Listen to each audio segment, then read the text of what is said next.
রাজ্য জুড়ে দুর্নীতি পাহাড়। আবাস দুর্নীতি প্রসঙ্গে রাজ্যের বিভিন্ন প্রান্ত থেকে এসেছে দুর্নীতির অভিযোগ। একদিকে যোগ্য উপভোক্তাদের কপালে জুটছে না বাড়ি, অন্যদিকে সেই জায়গা দখলদারির অভিযোগ শাসক দল ঘনিষ্ঠদের বিরুদ্ধে। অভিযোগের সত্যতা যাচাই করতে বৃহস্পতিবারই রাজ্যে আগমন কেন্দ্রীয় প্রতিনিধি দলের।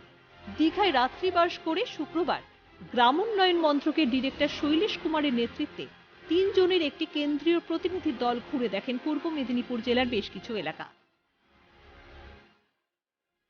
গত বছরের ডিসেম্বরে রামনগর বিধানসভা কেন্দ্রে পরিদর্শনে আসেন কেন্দ্রীয় মন্ত্রী স্মৃতি ইরানি। কেন্দ্রীয় মন্ত্রীকে কাছে পেয়ে আবাস সংক্রান্ত সমস্ত অভাব অভিযোগ উগড়ে দিয়েছিল এলাকার বাসিন্দারা। সেই মতো শুক্রবার সেই সব অভিযোগ খতিয়ে দেখতে হাজির কেন্দ্রীয় টিম। রামনগর থেকে সোজা নন্দকুমারের কুমোরচক ও বরগোদা গ্রাম পঞ্চায়েতের একের পর এক এলাকার পরিস্থিতি সরেজমিনে খতিয়ে দেখতে হাজির কেন্দ্রীয় টিম। শুধু আবাসের ঘর নয়, রাস্তাঘাট থেকে শুরু করে খতিয়ে দেখা হয় এলাকার ন্যূনতম পরিষেবার হাল হাকিকত।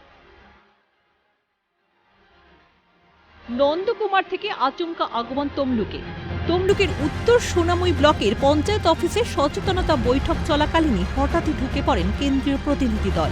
উপভোক্তাদের থেকে সরাসরি অভাব অভিযোগের কথা শুনে নেন দলের সদস্যরা।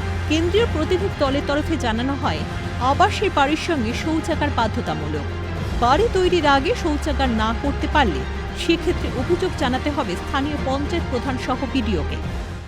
अगर किन्हीं के घर में टॉयलेट नहीं बना हुआ है तो ये जरूरी है कि ये टॉयलेट बनवाएं, या तो नरेगा से पैसा दें या फिर स्वच्छ भारत मिशन से दें, टॉयलेट बनवाएंगे।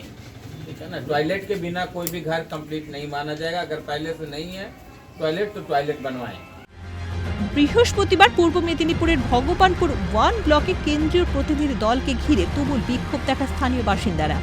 ঠিক সেই কারণে শুক্রবার বিক্ষোভ এড়াতে গোপন রাখা হয় শুক্রবারের সম্পূর্ণ অভিযান, এমনটাই মনে করছে ওয়াকিবহাল মহল। অন্যদিকে এই প্রসঙ্গে সরব রাজনৈতিক শিবির, তুঙ্গে শাসক বিরোধী তরজা। এরই মাঝে এখনো আবাস যোজনায় দুর্নীতি হয়নি বলে দাবি তৃণমূলের। আবাস যোজনায় কালকেও বলেছি, আজকেও বলছি, কোনো দুর্নীতি হয়নি। ফলে এক বাক্যে এটাকে দুর্নীতি বলাটা সমীচীন নয়। এমন কোনো পঞ্চায়েত নেই যেখানে দুর্নীতি করেনি তৃণমূল, কটাক্ষ বিজেপির। একটা তৃণমূল কংগ্রেস পরিচালিত সংস্থা পাওয়া যাবে না, একটা পঞ্চায়েত, একটা সমিতি পাওয়া যাবে না যেখানে অভিযোগ নেই, মানুষের ক্ষোভ নেই।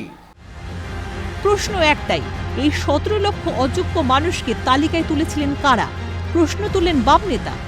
মুখ্যমন্ত্রী বলছেন 17 লক্ষ নাম বাদ দিয়েছি, খতিয়ে দেখতে হবে সেই 17 লক্ষ মানুষকে যুক্ত করেছিল কে রেকমেন্ড করেছিলেন, কোন প্রধান, কিসের বিনিময়, কোন ভিডিও, কিসের বিনিময়। দুর্নীতির রাজ্যে একমাত্র আশার আলো কেন্দ্রীয় প্রতিনিধি দল। এখন সমীক্ষায় কতটা লাভবান হয় সাধারণ মানুষ সেটাই দেখা। পূর্ব মেদিনীপুর থেকে বিনোদ মণ্ডল ও চন্দন ভূঁইয়ার রিপোর্ট, ক্যালকাটা নিউজ।